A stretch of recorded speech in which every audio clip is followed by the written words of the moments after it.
Tema kita pada pagi hari ini yaitu membangun surga dalam rumah tangga.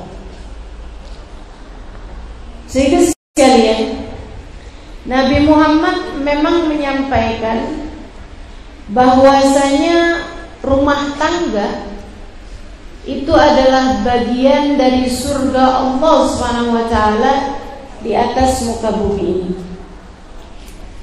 Kata Nabi, baiti jannah, rumahku adalah surga. Ini mic yang lain yang gak dipakai boleh dimatikan. Rumahku adalah surga.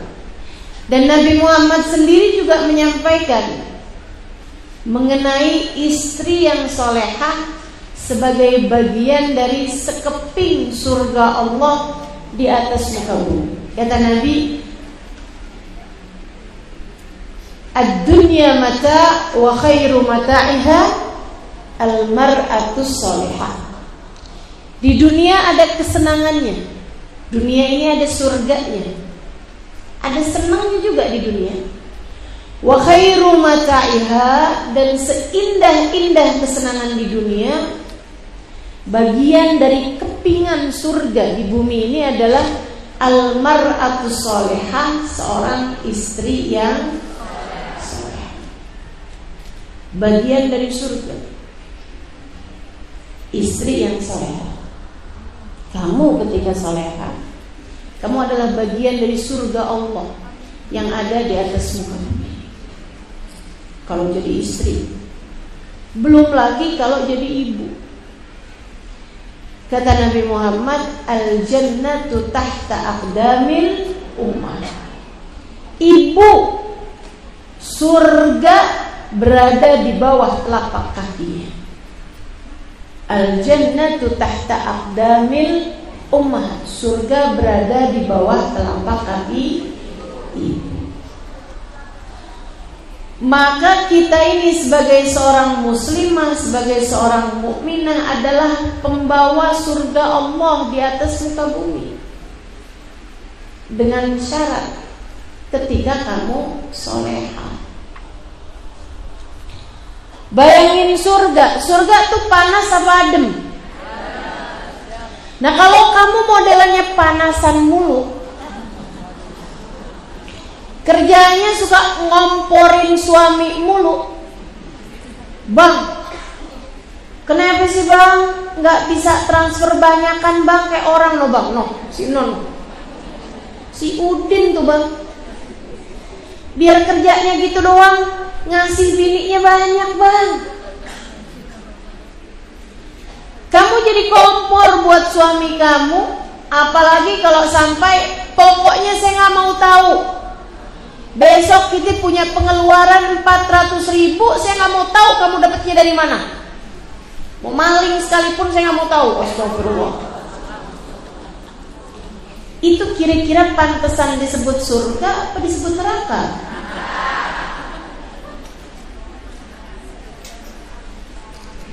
Yuk, belajar pantes jadi sekeping surga Allah di atas muka bumi. Istri yang solehah, sehingga dengannya terbangun rumah tangga yang pantas dianggap menjadi surga. Membangun surga dalam rumah tangga, perlunya istri yang solehah. Istri yang bagaimana yang solehah? Baginda kita Nabi besar Muhammad menyebutkan dalam hadisnya ketika ditanya istri yang solehah itu yang bagaimana wahai Rasul? Yang pertama kata Nabi, allati asarratka hina nazarta ilaiha, seorang istri yang menyenangkan ketika kamu memandangnya. Seorang istri yang enak dipandang. Seorang istri yang menenteramkan hati ketika dipandang oleh suaminya. Itu syarat mutlak kalau kepengen membangun surga dalam rumah tangga. Yuk, para istri yang hadir di majelis ini, mulailah perubahan rumah tanggamu dari hal ini, menjadi wanita yang menyenangkan ketika dipandang. Paling gampangnya mulai dari biasalah tersenyum di hadapan suami. Ini perkara murah, tapi istri pada pelit nih. Barang murah, tapi istri perhitungan luar biasa. Urusan senyuman. Ada banyak istri-istri itu yang senyumnya lihat angka. Ada yang saat tanggal muda senyum, tanggal tengahan mulai senyumnya tambah kecil, tanggal-tanggal belakangan boro-boro senyum, udah gak bisa dilihat mukanya. Suami tiap pulang rumah kayak ada dalam adegan film horor. Ada yang begitu di sini? Mana orangnya? Ada juga yang tergantung sama pemberian suaminya. Suami ngasih banyakan dia senyum, suami ngasihnya dikit dia gak senyum. Para istri yang solehah calon penghuni surga gak gitu modelnya. Mereka tersenyum saat susah, saat senang, saat bahagia, saat sakit, saat sehat. Senyum. Bukan karena bahagia kamu tersenyum, tapi justru tersenyumlah agar bahagia. Senyum tuh bikin bahagia hati, bikin lega rasa, dan bikin awet muda.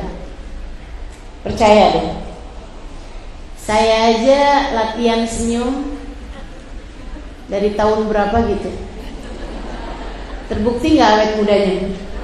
Enggak ya? Saudara sekalian yang saya muliakan, tersenyum. Nabi itu gitu. Ma tahaddatsa bi haditsin illa wa tabassam. Tidaklah Nabi mengucap satu ucapan melainkan diiringi dengan senyuman. Faqad ra'ayna wa ma ra'ayna aktsar wa abha ibtisaman min Rasulillah sallallahu alaihi wasallam. Para sahabat bercerita, kami udah perhatikan di kalangan kami ini, kami tidak pernah melihat seseorang lebih indah dan lebih sering senyumnya dibandingkan dengan baginda kami Nabi besar Muhammad. Jadi Nabi itu kalau ngomong sama istrinya senyum, ngomong sama anak-anaknya senyum. Nabi kalau bicara sama para sahabat senyum. Sallallahu alaihi wa ala alihi wa sahbihi wasallam. Demikian kita ingin coba mempraktekkan, insya Allah. Senyum Bu, senyum. Coba saya mau lihat latihan dari sekarang. Coba lihat senyumnya gimana. Coba saya mau lihat. Tuh di tengah manyun aja kenapa itu? Ayo coba latihan senyum, saya mau lihat. Nah, kan cakepan dikit tuh. Naiklah nilai kita tuh kalau kita suka senyum. Itu yang gak senyum kenapa? Datang dari sebelum subuh.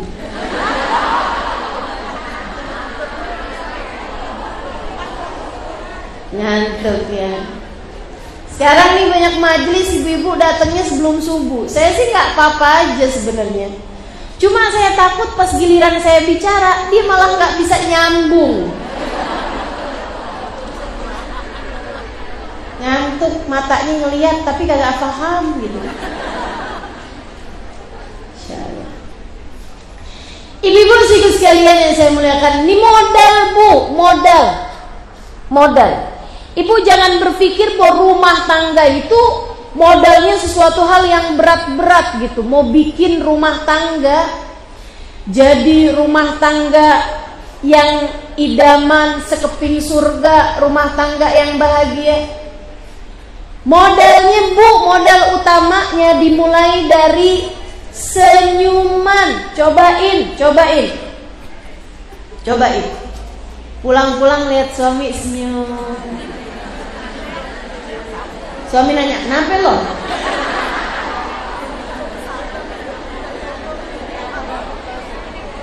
Bilang seneng jadi istri kamu.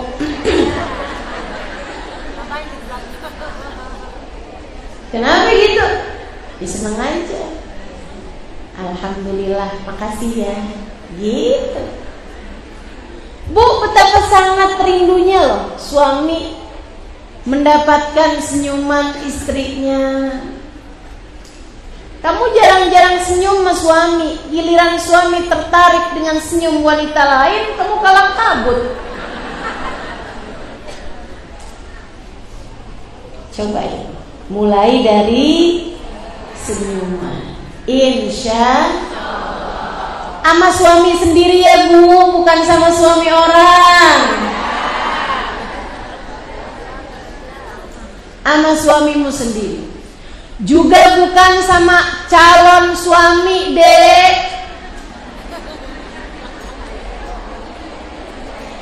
Selagi masih calon, masih belum ada akad yang sah, maka senyuman yang kamu senyumkan kepada laki-laki yang bukan mahrammu itu adalah anak panah beracun yang dibidikkan oleh iblis untuk membawa kalian kepada kehancuran-kehancuran.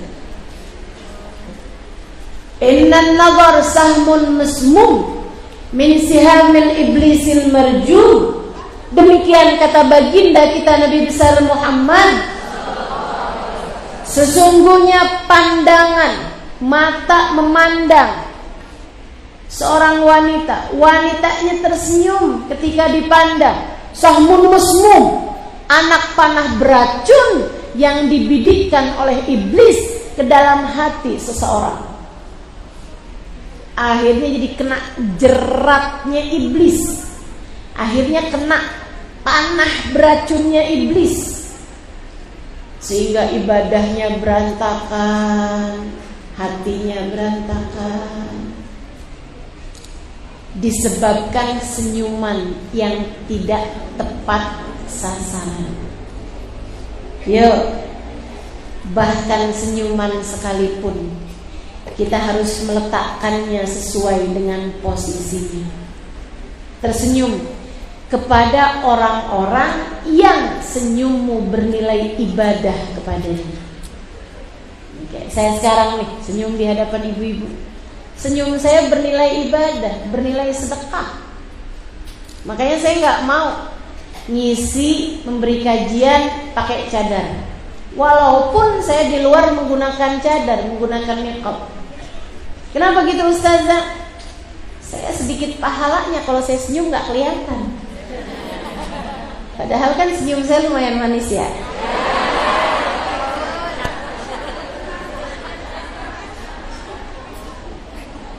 Sehingga sekalian yang saya muliakan, saya punya suatu cerita indah nih.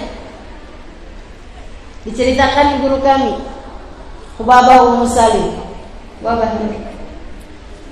Ketika satu waktu ada beberapa kawan yang mengeluh kepada beliau tentang urusan rumah tangga. Ada orang mengeluh urusan rumah tangga, betapa suaminya gak cinta sama dia. Halo para istri dengerin. Kayaknya yang gak dengerin bukan istri, calon istri deh kalau gitu juga.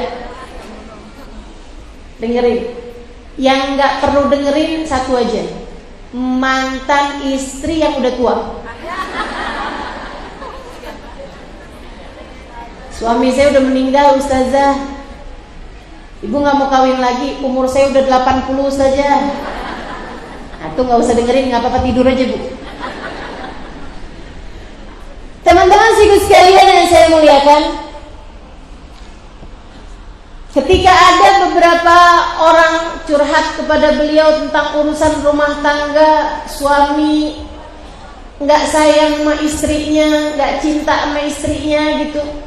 Istri merasa setengah mati berupaya, segala daya upaya dia lakukan untuk membuat suaminya cinta lagi kepadanya.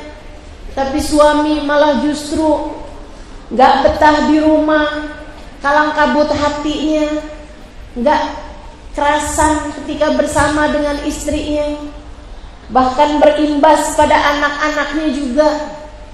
Akhirnya kurang perhatian sama anaknya, akhirnya malah jatuh cinta pada perempuan-perempuan lain di luaran sana. Berapa orang mengadu kepada beliau, guru saya, tentang urusan-urusan rumah tangga. Beliau kemudian menceritakan kisah indah ini. Beliau bilang begini, di kampung saya dulu ada satu keluarga yang punya sebuah perusahaan, usaha milik bersama, keluarga besar. Keluarga ini udah bernikah.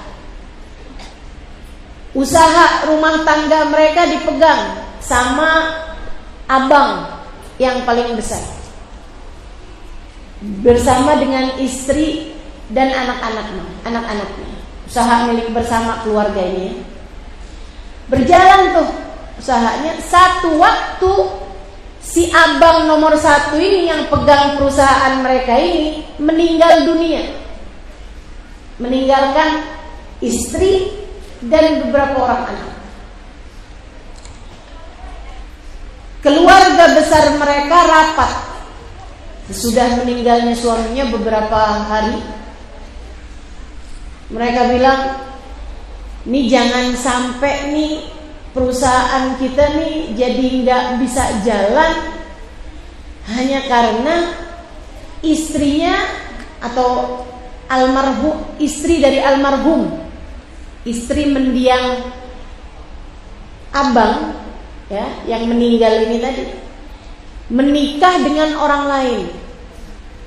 Jadi harus salah satu di antara kita yang nikah sama dia. Masalahnya semuanya udah menikah, semuanya udah berumah tangga. Satu-satunya laki-laki yang mungkin dapat menikahinya adalah anak dari salah satu adik-adiknya tersebut, yang adalah berarti ponakan dari almarhum. Umurnya kira-kira baru 20-an tahun, sementara si janda ini umurnya di atas 40-an tahun, kayak setengah umurnya gitu. Tapi kalau enggak nih bingung nih nanti ini perusahaan ini tadi nih, repot banget urusannya. Akhirnya sesudah masa iddahnya selesai, si anak laki-laki ini dipaksa untuk menikah dengan mantan tante ini ya. Iya, kalau orang Bogor ini bilangnya uak ini ya, sama bibinya gitu. Gak mau, tentu aja nangis anak muda itu. Dia bilang, ya ampun, tega banget sih bapak nih, tega banget sih, paman-paman nih tega banget. Masa saya disuruh kawin sama tante-tante? Itu kan umurnya bahkan seumuran, nyaris seumur mama.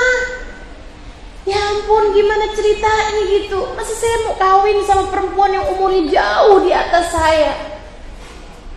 Mereka paksain. Udahlah nak, urusan belakangan yang itu semuanya lah, kawin aja dulu. Nanti kalau kamu habis kawin, habis tahun, 2 tahun, 3 tahun kamu pengen kawin lagi, nggak apa-apa dah, kawin lagi dah. Nanti kita cariin lagi.